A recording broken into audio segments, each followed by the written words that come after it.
heç nə demədən, xəbərdarlıq etmədən bizim evimizi sökməyə başladılar.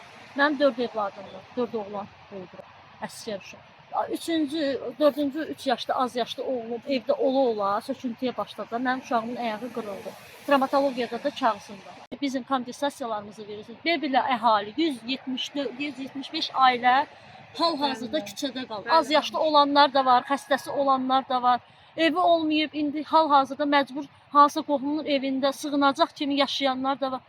Bu millət nə qayırıb ki, bu boyda bizə soyqırım yaşatdılar. Mən xahiş edirəm, bizim kompensasiyalarımızı versinlər. Haçana qədər biz kiminsə evində sığınacaq kimi yaşayacaq.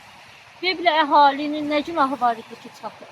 Kompensasiya ayrılmayıbsa bu cəmaatı çölə atmağın nə mənası var? Bir Azərbaycan vətəndaşı çöllərdə yaşamaq, milləti incitməyin, milletin səsinə səs verin, kömək edin. İndi durub bu günü, qışın ortasında haçana qədər biz kiraya qalacaq. Mən özüm fəhlə adamam.